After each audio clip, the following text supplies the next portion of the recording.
नमस्कार विद्यार्थी मित्रांनो, करिअर ऑर्बिट अकॅडमीच्या या व्हिडिओमध्ये आपलं सर्वांचं स्वागत आहे. मी डॉक्टर गणेश शिंदे. आजचा व्हिडिओ महत्त्वपूर्ण आहे, कारण की पदवी पूर्ण झालेल्या जेवढ्याही महिला आहेत, यांच्यासाठी ही एक सुवर्ण संधी आहे. कारण की सरकारी नोकरी मिळवण्यासाठी फक्त एका परीक्षेमध्ये तुम्हाला यश संपादित झालं, तर तुम्ही सरकारी पदावरती हे पोहोचणार आहात. आणि यासाठी महिला व बालविकास विभागाअंतर्गत फक्त आणि फक्त महिलांसाठी या नोकरीची जाहिरात ही निघत आहे. यामध्ये अंगणवाडी परिवीक्षिका हे एक महत्त्वपूर्ण पद आहे. या पदासंदर्भातली ही जाहिरात लवकरच ही आपल्यासमोर सादर होणार आहे.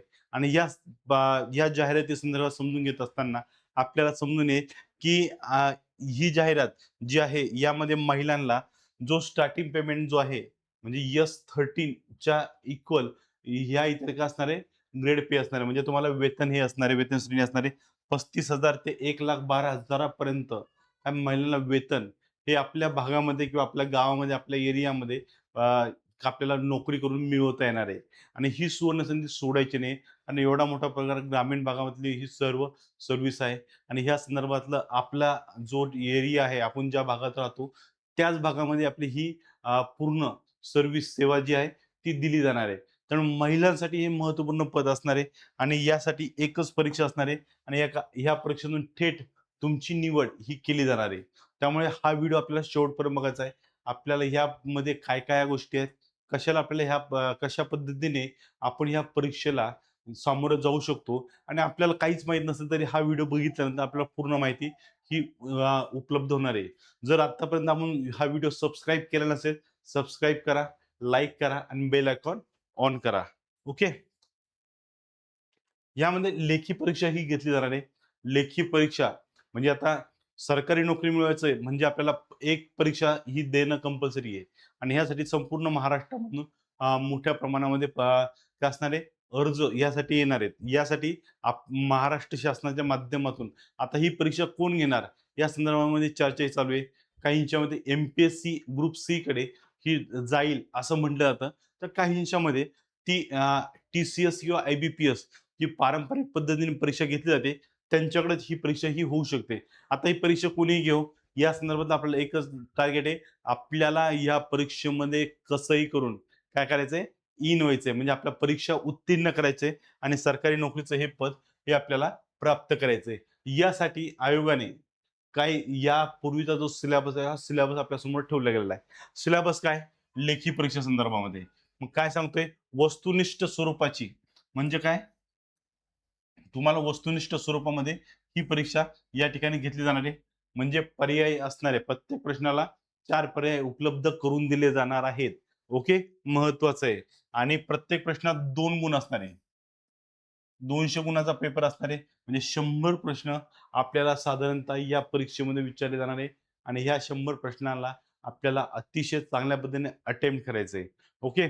या संदर्भामध्ये जे विषय दिले गेलेत, विषयांमध्ये इंग्रजी आहे, मराठी आहे, सामान्य ज्ञान आहे, आय-सी-डी-एस योजना व कायद्यांचा समावेश आहे, पोषण अभियान आहे, गणित, बुद्धिमत्ता चाचणी व अंकगणिताचा समावेश आहे, संगणक ज्ञान आहे. असे जवळपास 7 विषयांचा यामध्ये समावेश असल्याचा दिसून येतो. आता इंग्रजी जो विषय आहे, हा पदवी पात्रता इथे लागते. इंग्रजी भाषा, इंग्रजीमध्ये प्रश्न विचारले जाणार. 10 प्रश्न इथे विचारले जातील. आणि ज्याला साधारणतः 20 गुण हे तुम्हाला यासाठी उपलब्ध हे असणार आहे. त्यानंतर मराठीचा विषय असणार आहे. मराठी ही तुम्हाला पदवी पात्रता ही कंपल्सरी सगळ्यांसाठी पदवीची पात्रता कंपल्सरी आहे. मराठीमध्ये क्वेश्चन पेपर हा तुम्हाला उपलब्ध असणार आहे. 10 प्रश्न इथे विचारले जाणार आहे आणि 40 गुण या ठिकाणी उपलब्ध हे होणार आहेत. म्हणजे काय? 10-10, 20 प्रश्नांसाठी इंग्लिश आणि मराठी हा विचारला जाणार आहे. त्यानंतर सामान्य ज्ञान, याला काय म्हणतो आपण, जी-के, सोशल सायन्सचे विषय असणार आहे यामध्ये. पदवी पात्रता यासाठी असणार आहे. यामध्ये मराठीमध्ये हा पेपर उपलब्ध असणार तुम्हाला. मराठी हा महत्त्वाचा पार्ट असणार आहे. या व्यतिरिक्त 20 प्रश्न तुम्हाला जी-के साठी विचारले जाणार आहे. आणि ह्या 20 प्रश्नांना तुम्हाला 40 मार्क या ठिकाणी उपलब्ध असणार आहे. म्हणजे 80 मार्काचं गणित तुम्हाला 3 विषयामध्ये झालंय. यानंतर आय-सी-डी-एस योजना, महिला व बालविकास विभागाच्या ज्या महिला आणि बालकांसाठीच्या योजना आहेत, या योजना आपल्याला करायच्या मागच्या 3-4 वर्षातल्या. यासोबत आपल्याला या संदर्भातील महिला आणि बालकांसंदर्भातले जे कायदे आहेत ह्या कायद्यांसंदर्भात आहे. हा पेपर सुद्धा मराठीमध्ये राहील. 20 प्रश्न असतील, 40 गुण असतील. महत्वाचं सेगमेंट असणार आहे. यानंतर पोषण अभियान. पोषण अभियानाअंतर्गत ज्या महिला असतील, लहान बाळ असेल त्यांना पौष्टिक अन्न कसं प्राप्त होईल या संदर्भातलं आहे. यामध्ये सुद्धा तुम्हाला 10 प्रश्न असतील 20 गुणांसाठी. ओके. यानंतर गणित व बुद्धिमत्ता चाचणी या संदर्भामध्ये 20 प्रश्न 40 गुणासाठी तुम्हाला या ठिकाणी विचारले जाणार आहे. आणि संगणक ज्ञान म्हणजे तुम्हाला कम्प्युटरची माहिती असणं गरजेचं आहे. तुम्हाला एम-एस-सी-आय-टी होणं गरजेचं आहे. तुमचं एम-एस-सी-आय-टी असणं गरजेचं या ठिकाणी मानलं जातं. यामध्ये सुद्धा तुम्हाला 10 प्रश्न असणारे 20 गुणासाठी विचारले जाणार आहे. एकंदरीत काय टोटल तुम्हाला 100 प्रश्न 200 गुणासाठी या ठिकाणी विचारले जाणार आहे. महत्वाचं सेगमेंट आहे. अतिशय सोपा सिलेबस असणार आहे. तुम्ही पेपर बघितल्यानंतर सुद्धा तुम्हाला कॉन्फिडन्स हा तुमचा ऑटोमॅटिकली वाढणार आहे. त्यामुळे ह्या संदर्भातल्या तुम्हाला काही अडचणी आल्यात तरी तुम्हाला हे बघून तुम्हाला नक्कीच आत्मविश्वास जो आहे तो तुमचा वाढताना दिसेल. आता तुम्हाला सिलेबसचे विषय सांगितले. अभ्यासक्रम काय सांगतोय? हा 10 मार्काचा आहे, हा 10 मार्काचा आहे. 20 मार्क. यामध्ये व्याकरण, शब्दसंग्रह, प्रयोग, उतार्यावरील प्रश्न असा इथलचा सिलेबस हा असणार आहे. यामध्ये ग्रामर, व्होकॅब्युलरी आणि कॉम्प्रिहेन्शन उतार्यावरील प्रश्न यांचा समावेश असणार आहे. उतार्यावरील प्रश्न हे सगळ्यांसाठी कॉमन असणार आहे. हे लक्षात ठेवा. ओके. हा एक महत्त्वाचा सेगमेंट असणार आहे हे 2. यानंतर सामान्य ज्ञान, जनरल नॉलेजच्या संदर्भामध्ये चालू घडामोडी, भारताचा व महाराष्ट्राचा इतिहास, भूगोल, भारतीय संविधान आणि पंचायत राज या घटकांना या ठिकाणी समाविष्ट केले जाणार आहे. चालू घडामोडी, भारताचा व महाराष्ट्राचा इतिहास, भूगोल, संविधान आणि पंचायत राज एवढेच घटक या ठिकाणी महत्त्वपूर्ण असणार आहे. त्यानंतर बौद्धिक चाचणी व अंकगणित, तर्कक्षमता, बुद्धिमत्ता चाचणी, मूलभूत गणित यांचा समावेश यामध्ये असणार आहे. बेसिक गणित जे असतील ते इथं सोडले जाणार आहे. बेरीज वजाबाकी.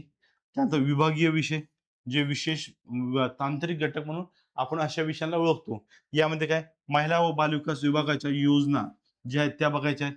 पोषणासंदर्भातल्या योजना, त्या संदर्भात धोरणं, आरोग्य, बालसंगोपन आणि परिवीक्षकांची कामे यासारख्या विषयांवर विशेष प्रश्न हे असणार आहेत. हे यावरती तांत्रिक घटक आहे. तांत्रिक घटकावर आपल्याला 40 प्रश्न तांत्रिक घटकावर विचारले जातात. त्यामुळे तांत्रिक घटक हा आपल्या परीक्षेच्या अनुषंगाने अतिशय महत्वाचा आहे. त्याला प्रॉपरली आपल्याला तयार करायचं आहे आणि आपण करिअर ऑर्बिटच्या प्लॅटफॉर्मवरती याला सुव्यवस्थित पद्धतीने कव्हर हा करणार आहोत. ओके. यानंतर शैक्षणिक पात्रता काय सांगितली आहे? अपेक्षितपणे कोणत्याही मान्यताप्राप्त विद्यापीठाची कोणत्याही शाखेतील पदवी ही तुम्हाला असणं गरजेचं आहे. ज्यामुळे तुम्हाला ही संधी सहजरित्या प्राप्त होणार आहे. विशेष प्राधान्य, आता हे महत्वाचं आहे. विशेष प्राधान्य कोणाला आहे? ज्या महिलांचं, मुलींचं समाजशास्त्र, सोशियोलॉजी विषय झालाय, गृहविज्ञान, होम सायन्स विषय झालाय आणि किंवा बालविकास, चाइल्ड डेव्हलपमेंट यासारख्या विषयात पदवी असेल तर अशा महिलांना प्राधान्य दिलं जाणार आहे. ओके. प्राधान्य हे दिलं जाणार. अतिरिक्त गुण मिळवण्याची शक्यता यामध्ये असते. ओके. म्हणजे तुम्हाला पदवी पूर्ण असून फायदा आहे का? नाही. पदवी व्यतिरिक्त जर तुमचं सोशियोलॉजी, होम सायन्स किंवा चाइल्ड डेव्हलपमेंट सारख्या विषयामध्ये तुमची पदवी असेल तर तुम्हाला प्राधान्य दिलं जाईल. म्हणजे 10 जण असतील, तुम्ही 10 जणांना इक्वल मार्क पडलेत पण तुमचा क्रमांक हा खाली येतोय. इक्वल मार्क तुम्हाला प्रायोरिटी ही दिली जाईल कारण की तुमचा विषय कोणते असणार आहे? हे होम सायन्स, सोशियोलॉजी आणि चाइल्ड डेव्हलपमेंट या विषय असलेल्या महिलांना किंवा मुलींना विशेष प्राधान्य या ठिकाणी दिलं जाणार आहे. लक्षात ठेवा. त्यानंतर निवड प्रक्रिया ही सहसा सरळ सेवेच्या माध्यमातून केली जाणार आहे. यामध्ये टी-सी-एस असेल किंवा आय-बी-पी-एस असेल किंवा एम-पी-एस-सी असेल, कोणीही परीक्षा घेऊ, आपल्यासाठी काही नाही, आपल्याला संरक्षण व्हायचंय हे आपलं इथालचा मुख्य उद्देश असणार आहे. ओके. टी-सी-एस, आय-बी-पी-एस, एम-पी-एस-सी कोणी घेऊ, आपलं सिलेक्शन या ठिकाणी लागतंय. यामध्ये रिटर्न ऑनलाईन एक्झाम असणार आहे. ऑनलाईन स्वरूपामध्ये वस्तुनिष्ठ बहुपर्याय डॉक्युमेंट व्हेरिफिकेशन केले जाणार आहे. यामध्ये सगळ्यात महत्वाचं डॉक्युमेंट व्हेरिफिकेशन होणार आहे. यानंतर शैक्षणिक तपासणी, अंतिम निवड, फायनल मेरिट लिस्ट ही त्या लागणार आहे. या गुणाच्या आधारे अंतिम यादी प्रसिद्ध केली जाते आणि काही राज्यात किंवा विशिष्ट परिस्थितीत काही परिस्थितीमध्ये मुलाखत ही सुद्धा घेतली जाते. काही गरज पडली तर शक्यतो एकाच परीक्षेमध्ये 99% एकाच परीक्षेमध्ये आपलं काय होणार सिलेक्शन या ठिकाणी घेतलं जाणार आहे. ओके. या व्यतिरिक्त पगार व भत्ते बघितले आपण सॅलरी अलाउन्सेस हे पद राज्य सरकारची वेतन श्रेणी S13 मध्ये येतं. म्हणजे परिवेक्षक आहे हे पद S13 या वेतन श्रेणीत येतं. जे ग्रुप बीच्या जवळ असलेलं हे पद आहे. यामध्ये अपेक्षित वेतन साधारणतः 35,000 ते 1,12,000 हे 7व्या वेतन आयोगानुसार हे पे स्केल तुमचा लागू होतो. आणि इतर सरकारी भत्ते यामध्ये ऍड ऑन असतात. यामध्ये जर तुम्हाला पहिला पगार बघितला, फर्स्ट सॅलरी ही साधारणतः 60,000च्या अराउंड असते. 60-55 ते 65,000च्या जवळपास तुम्हाला इन हँड सॅलरी ही उपलब्ध होत असते. त्यामुळे महत्वाची बाब आहे. या संदर्भामध्ये तुम्हाला अतिशय योग्य अशी ही बाब आहे. या संदर्भामध्ये तलाठी भरतीची बॅच 2.0 ही करिअर ऑर्बिट अकॅडमीच्या प्लॅटफॉर्मवर सुरू होते. या बॅचचं वैशिष्ट्य फक्त एमपीएससी पॅटर्न नुसार ही बॅच घेतली जाणार आहे. लक्ष ठेवा. 699 ही माफक दरामध्ये असणार आहे. या व्यतिरिक्त आपली महिला व बालकल्याण विभागाची रेकॉर्डेड स्वरूपामध्ये बॅच ही उपलब्ध आहे. यामध्ये महिला व बालविकास विभागाची अंगणवाडी परिवेक्षक आणि सेविका या दोन्ही पदांना आपण टार्गेट केलेलं आहे. या दोन्ही पदांचा अभ्यास यामध्ये कव्हर केला जाणार आहे. याशिवाय संपूर्ण अभ्यासक्रम रेकॉर्ड स्वरूपात असणार आहे. ICDS चे लेक्चर आपण लाईव्ह मध्ये जाणार आहोत. या व्यतिरिक्त आपल्या PDF नोट्स असेल, तज्ञ मार्गदर्शन सुद्धा तुम्हाला इथं उपलब्ध असणार आहे. हे सर्व तुम्हाला फक्त किती 499 मध्ये हे उपलब्ध होणार आहे. त्यामुळे अतिशय कमी फी आहे. महाराष्ट्रामध्ये एवढे कमी फी मध्ये कोणताही क्लास तुम्हाला सगळ्या सुविधा देत नाही.